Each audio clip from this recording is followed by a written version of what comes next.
Hello everyone, my name is Smithy and welcome back to another Slayer guide. Today we're going to be going through the Alchemical Hydra, which is the highest level Slayer boss currently in old school RuneScape. Now, Hydra is ridiculous money per hour. You can get about 3 mil GP per hour, and it also has a bunch of different uniques, being the Hydra's Eye, Fang and Heart, which combined together creates the Brimstone Ring. You've got the Hydra Tail, the Hydra Leather, which is the glove upgrade, Hydra's Claw, which can be combined with a Zami Hasta to create the Dragon Hunter Lance, and then you've also got one of the coolest pets in the game, and then some other bits and pieces as well on the collection log, like heads and a jar. Now, the alchables that this thing prints out, it's ridiculous, like ridiculous amount of alchables. Common dragon drops, which can earn you a few quid while you're out and about doing some Slayer. Now, requirements, you're going to need 95 Slayer, which is the highest Slayer boss in the game currently. Also 40 prayer, because you are going to need your overheads. You're going to need protect from missiles and protect from magic. Highly would recommend Rigor or Eagle Eye as well, because of the added DPS that you get from that.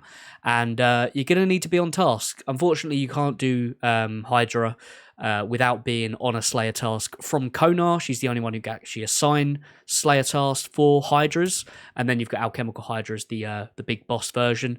There are smaller Hydras, but we're not going to be covering those today. Only the big bad boss himself. Just to note as well, Hydra is weak to range and melee, but in this guide we're only going to be using range. Kind of preferred method for myself, but if you're looking for a melee guide, maybe that's something I can make in the future. Now, let's go through the gear setup. So I'm going to be running with the crystal armor. Obviously, bring your Slayer helm. What you're doing if you're doing Hydra without Slayer helm. We've got my Ava's device. I've then got a necklace of anguish, Rada's blessing, because it gives you that lovely Mount Carulean teleport right back to where Hydra is at the top of the elevator, as you can see here. And also Konar is just located down Never Eat Shredded south of the teleport. Then I've got a Bofa, crystal body and legs. I've got Barrow's gloves, Pegasian boots, and an Archer's ring imbued. Now, a lower tier version of this would be wearing, say, God D-Hide, for example, a Fury, any sort of blessing that you have for that prayer bonus, and a blowpipe. But just to note as well, if you don't have the diary done, you will need to bring Brimstone boots. Otherwise, you will take damage while you're down there, because for some reason the floor is lava. It's not really lava, but it's lava, all right? I've got the up to the elite tier done of the diary, so it means I don't have to worry about that. Where are we? Corinne Kebos. So I don't need to worry about that, hence why I've got my Pegasian boots on. But you could wear, I believe Brimstone boots work as well. They are nice kind of hybrid boots, which is an upgraded option if you do have those to your availability. That's not English, but you know what I mean. For a step up from that, with the God D-Hide, you've got armor that you could wear as well with the Dragon Hunter crossbow, which works very well. And then whatever best ruby bolts that you've got. I do actually run a blowpipe as well, because the blowpipe is very good on the final phase. And then for my inventory, I've got super restores and prayer pots, a ranging pot. You will need some form of poison removal. Then I've got food, a placeholder for coins, alchemical runes with nature runes and fire runes in my rune pouch, and then my teleport to my house to recharge once I've finished my trip. Now, once you get more comfortable with Hydra, you can start replacing some of this food with more prayer pots to extend out your tasks. Hydra does drop super restores and also food as well. That's a nice way to extend your trips in addition to that. But once you get more comfy, bring more resources. That means you can extend your trip if you're not taking as much damage, because in theory you can run Hydra without taking any damage at all. You can start bringing more prayer pots, extending out your tasks, and just bear in mind that you get 2 bones per Hydra kill. Your inventory fills up pretty quick. Even if you've got alchables with you, or alch runes with you, it fills up pretty quick. So bear that in mind. But anyway, that's enough of me yapping. Let's actually get down there, shall we? So we're going down the elevator, which is located at the top of Mount Carulean. We're then going to run north and climb over the little wall, which is just over here. I highly recommend shift clicking and right clicking on these guys and swapping the your left click to walking through them. Otherwise, you're going to accidentally talk to them every time you're bloody run past. Now, there are little hydras here, or smaller hydras, and they will attack you, so I recommend praying either mage or range based on their attacks, because they are aggressive. So this one's attacking me with mage, for example. But once we get through here, we'll be okay, and we can turn our prayer off. So here, this guy here is where you can collect your stuff if you do die.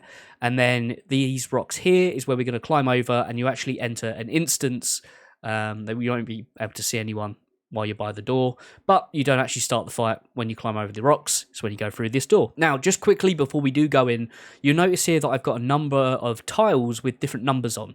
Now, this is the position that we're going to be kind of moving ourselves around the room in through the different phases of Hydra itself. So you can see now that it's green. You can see that these tiles are green. These are the tiles that we're going to be on while it is in its green phase. When it is in its green phase, you want it on this red vent here, as it will weaken it. If not, you're not going to do as much damage, and you're going to stand there for about half hour trying to kill it. And then when it moves on to its blue phase, you'll need to move it onto this green vent over here. Again, it will do damage to it, and it will increase your DPS as well. And then when we move on to the red phase, we'll need to bring it onto this blue vent that you can see here. Then these black tiles are for the final phase, but don't worry, that's probably a lot to take in if you don't know what the hell I'm on about. We'll be going through a couple of kill examples, and I'll show you what it's all about, what's going on, all that good stuff. Do recommend installing the Tile Pack plugin as well. You've got the Alchemical Hydra range pack that you can add in. It does throw in some extra tiles that you can see on my screen now, but they're pretty much the same thing. So, with that being said, I think it's time that we do a KC. And I'll probably do a couple. I'll do from starting off from outside the room, and then one from after a kill. So you can see where to position yourself, what to do, all that stuff. Okay, so it is now time for us to take on the Hydra. I recommend waiting for him to move over to that side of the room. We're going to pot up. I'm going to eat an angler as well, just so we're overhealed. And we're going to pray range, because I find he normally attacks with range when I go in. And, yep, he does it again. See, read like a bloody book, mate. So we're going to move to tile 1. We're going to move on to this red vent. Every 3 attacks, he will change his attack style from range to mage or mage to range. On that first time, he will throw out a poison spitball, and you want to move from tile 1 to tile 2. You notice I'm attacking and then moving between the green tiles. That's because we need to get him positioned for when he changes over to the blue phase, which is around the 820 HP mark. And we'll step on to tile 6. Just bear in mind, when he does change actual phase, he can switch his attack style. So it's a good idea to keep counting your attacks, just in case he does do both at the same time. So now he's changed to blue. We're going to move to 6, and he's going to move on to this green vent. Now he's moved over, we can move over to tile 7, and now we're waiting for the electric attack that he's going to do. Now it will spawn a little blue ball thing in the middle, and it will start shooting out lightning, like so. When we see that it's done, the ones closest to us, we want to click over to tile, tile 8? Yeah, there we go, tile 8, and then we'll completely skip out, I'm lagging a bit, we'll completely skip out the electric damage. So I'll show it again in the next clip so you can see it a bit clearer, because I did lag there, which is a little bit annoying. But we want to move over to tile 9, because he's getting near to half health, which is then when it will switch over to the red phase. Now we click over to tile 10, we move him on to that vent, and get 1 attack off, and then we want to move over to the tile just in front of him, and then we're ready for when he moves on to his firewall attack. Now the firewall, as you'll see, now we want to move to tile 12. We can keep attacking him, and he will freeze us in place. Now he does 1, and as he does the second one, you want to click onto tile 13, and then click onto tile 14. I fucked it up a bit there, but you get the idea. Again, I will show it again, don't worry. So he's going to start attacking us. He switched his attack style. And now we're waiting for him to drop down to, I think it's below 300 health. And this is where I switch over. Okay, so he switched over to his final phase. The last attack style that he was using on you is what he will use first. And then it's kind of like a jad. So he'll do range, mage, and on the 4th one, he will spawn out some poison at you as well. So we want to switch to mage, switch to range, switch to mage, switch to range, switch to mage. And I think it's after about 10 attacks, he will do another poison attack, so just be mindful of that you might need to, get a move on. But there we go. There is a kill done. I will do another one because that one was a little bit chaotic, just to show it a bit clearer, so you guys can get a better understanding of what this boss is about. But anyway, we've now picked up our loot. We want to move on to tile 1 and get ready to go again. So Hydra's going to spawn around here. We see we've got our timer here, so he's about to spawn again. I like to play range first. He'll move on. It's mage, of course it is. He'll move over to the red vent. So he's done 1 attack, 2 attack, 3 attack. He'll put his head up, switch prayer, and then move over to tile 2 as he does the spitball. 1 attack, move, 1 attack, move, 1 attack, move, 1 attack. And now we're waiting. We're waiting for that to get down to 820. When we do the DPS.